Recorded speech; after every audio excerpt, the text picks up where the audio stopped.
Welcome to the Real News Network. I'm Paul Jay in Baltimore. The net neutrality debate has broken out again as the FCC is going to establish new rules as a result of a court decision which undid its old rules on net neutrality.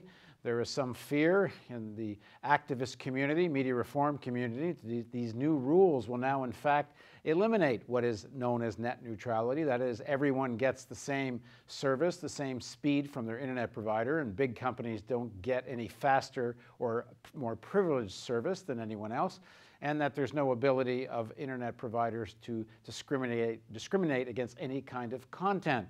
No one knows exactly what is in these new regulations. They come up in a few weeks and will be public, but there's already a lot of controversy. Now joining us to talk about all of this from Urbana, Illinois is Robert McChesney. He's the author of Digital Disconnect: How Capitalism is Turning the Internet Against Democracy. He's a professor of communications at the University of Illinois at Urbana-Champaign. Thanks for joining us again. My pleasure, Paul. So let me quickly tell you how I see this fight, and tell me if you agree and what you make of it. There's an intercorporate battle going on. Comcast is saying to Netflix and YouTube and some others, but mostly those two, we've spent tons of money, and of course it's not just Comcast, all the internet providers, but Comcast is the biggest. They're saying we spent all this money on infrastructure and high speed and fiber and so on, and you, YouTube and Netflix, are making a fortune with your videos on our framework, and we want you to pay more for being there. And if you do, we will give you better and faster service. Then there's a separate contradiction or fight between the internet providers and the community at large, if you want to say the public interest, which says you can't use an information highway that everyone depends on to privilege a few big companies. So is that more or less the fight, and what's at stake? But start with the first one, because the intercorporate fight isn't necessarily the same fight as the fight in terms of the public interest. No, absolutely not, because the corporations are simply out to maximize profit. And free speech, democracy, access to information, those are just rhetorical flourishes. I mean, they're there to maximize profit, and that's what this is all about. What's driving this whole thing, this need to get rid of net neutrality, is that the cartel that dominates internet service provision in the United States, AT&T, Verizon on the smartphone side, and then Comcast on the wireline broadband, and that's who's really pushing this, I think. There's a lot of money to be made if you can get rid of net neutrality. There's a lot of money to be made if you can sort of open up new revenue streams, both at the website side, the users, the services, the Netflix side, the Amazon side, and also at the user side. So people have to pay more to get higher quality service. And that's what's driving this. It's profit, it's commercial needs altogether. Now, it's the same thing driving Netflix and YouTube. There's nothing but profit driving them. Yes, on both sides. In fact, this is a really interesting development that's taken place. Back in 2005 to 2008, when net neutrality first became an issue and Free Press started organizing around it, and Larry Lessig and people like myself were writing about it, you know, we won a lot of temporary victories. Usually in all the merger deals at that time, we got net neutrality provisions put into the merger deals to prevent these conglomerates and these huge companies from effectively trying to privatize the internet with their monopoly power. And in those fights, we were successful to no small extent because companies like Google and Amazon and Apple didn't want to be shaken down by Comcast to have to give them a cut of the action. And to be fair to Google and Amazon, they're paying a lot to be on these networks already. They're not getting freebies. They just didn't want to be shaken down additionally by the Comcast, AT&Ts, and Verizons of the world. One of the things that might be going on now, and this is, I would say, semi-speculative, is that now that the internet is crystallized, where there's a handful of really dominant monopolies that control almost all the action online, you know, Apple, Amazon, Microsoft, Facebook, Twitter, Netflix, that these companies are not as antagonistic towards maybe getting rid of net neutrality as they would have been 5 or 10 years ago, because they know then it can lock in their monopoly power. Comcast needs them as much as they need Comcast. Which is why Netflix recently signed a deal with Comcast to get this privileged service. Precisely. So it's really sort of, here you see basically the class alliance that they both can clean up Uh, and the losers will be any small business that now is cut out altogether, and of course the consumers of America who are getting royally screwed. Now, from the point of view of public interest, I personally don't see why, if the information highway, if the, the analogy is a highway, then we have public highways now. And right now, if you drive a tractor trailer with any, with freight, and you got weigh stations, they even measure how much you're carrying, you got to pay extra fees for using the public highway.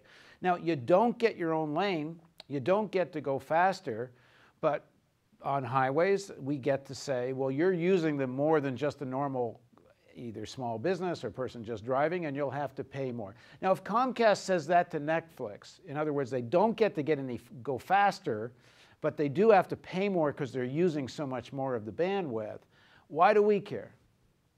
Yeah, well, I think the reason why we should care is not unless we're shareholders in those companies. The fight, we don't have a dog in that fight, so to speak. But where we care about is why do we even have internet service provision dominated by one company? Why is Comcast this Standard Oil type monopoly that controls wireline broadband? In basically most parts of America, you have one company you have your choice with, which is the cable company, and that's increasingly Comcast. When they merge with Time Warner, it'll be overwhelmingly Comcast that has monopoly power for what you get. And that's the assumption that's built into these debates that needs to be unpacked. Okay, that's where we get into the bigger public interest picture. But that's what I would call part A of our conversation, and then let's get to that, which was part B. So part A of the conversation is within this current capitalist framework, where you do have private ownership, and we're making demands, we the public are making demands on the FCC. Why do we care whether Comcast gets to charge Netflix or YouTube more, as long as they can't go any faster? That's the problem, isn't it? Is that if you start privileging them for extra money, that's where you start to discriminate against others. I think we care because as soon as the law makes any sort of loophole for charging more, even if they, there's there's sort of the law. I'm sure the policy that Tom Wheeler and the FCC will come out with is going to have all sorts of fine language protecting consumers and not allowing egregious offenses to be done. But what we know from regulatory history and from the history of the phone companies and the cell phone companies is that the law is only as good as it's enforced. And what happens is that once the policy is put into play, if there's an enormous amount of money to be made doing something, these companies will do it, and they'll have enough lobbying power that they'll get away with it regardless of the words on the page. So if you open up a crack, they're going to drive a Mack truck through it.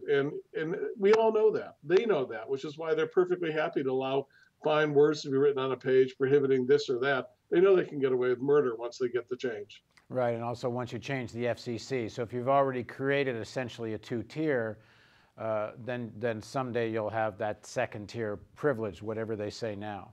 That's right. And I think only naive people don't think that, or people who are trying to make the best of a bad situation for the Democrats and the Obama administration. Okay, so let's get to the bigger picture, which is why is such a highway privately owned in the first place? Americans assume that the type of internet system we have is the logical, rational one, that companies compete, and it's a free enterprise system. Nothing could be further from the truth about internet service provision in the United States today. We have what Harold Feld has called a cartel. We basically have three enormous companies, Verizon, Comcast, and AT&T, and a few other quasi-enormous companies that have more or less divvied up the market for internet service provision, wireline broadband like Comcast has with cable, and also smartphone access like Verizon and AT&T have by dominating the cell phone market. And as a result of having this cartel that these companies have set up, which, these are companies that are not free market companies. These are companies that were built up entirely by getting government monopoly licenses, government monopoly franchises to do telephone and cable TV services. By setting up this cartel, what we have in America today is Americans pay much more to get cell phone service, much more to get wireline broadband than people do in most other countries, and we get a much lower service. It's one of the cruel ironies that here we are in the United States, the country that invented the internet, the country that in 1999 or 2000 was light years ahead of most places in the world. We were at the top of the list of the quality of internet service and the percent of the population that was online. That we've fallen now, so that depending on the ranking, we rank between 15 and 30, sometimes 35 or 40 on rankings for what you pay, the speed, the quality of the service. And it's not an accident. This is what happened when very powerful corporations own the government, when they basically have the regulators in their pocket. They merge, they get smaller, they don't compete with each other. What we've seen with the cartel is, in effect, in the last 2 or 3 years, AT&T and Verizon are no longer aggressively trying to do wireline broadband. They're not competing with Comcast in that. Basically, they're saying to the cable guys, you guys get wireline ISP access to the internet. We'll do the cell phones. Comcast is not going to compete on cell phones. It's not going to compete there. They've divvied up the market. And as a result, these are spectacularly profitable companies. They're companies that have lobbying power in Washington that's almost unimaginable, but the quality of the service for Americans is horrible.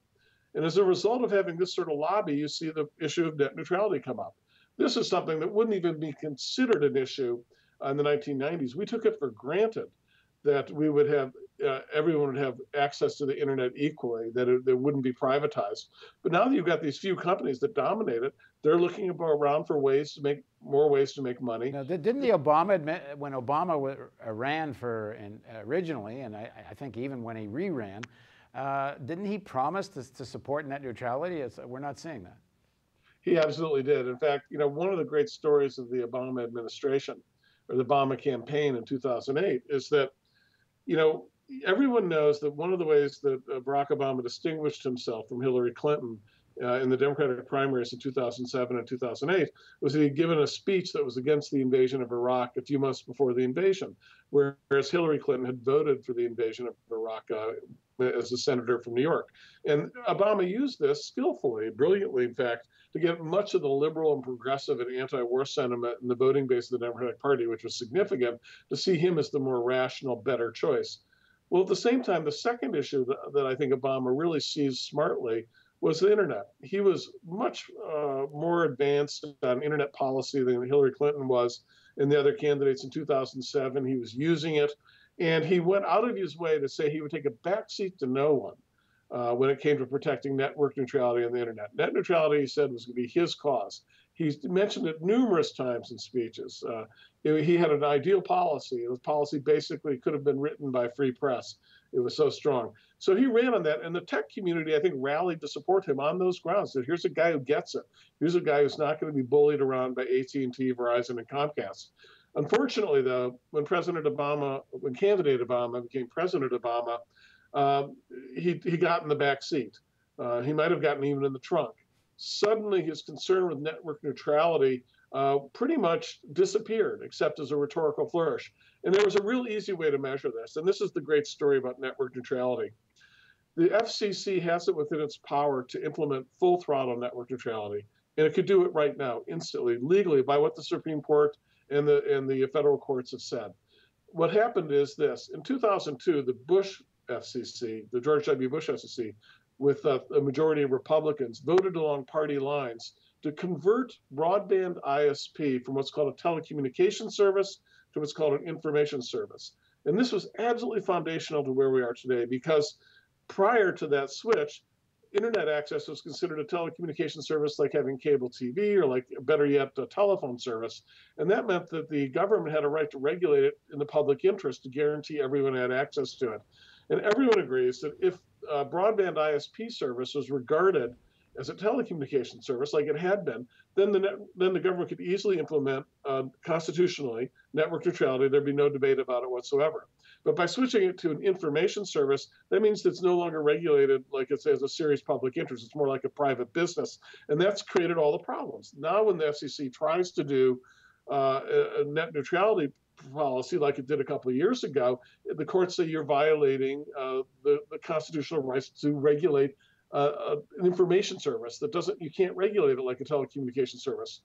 And this is the crux of the problem. So if the Obama administration was serious about doing net neutrality, it was very simple. It simply said, let's reclassify broadband internet access as a telecommunications service, like it should be. Right. And if it had done that and it won on party line votes, it could then implement a full net neutrality policy, case closed. But it didn't do that. It decided not to do that.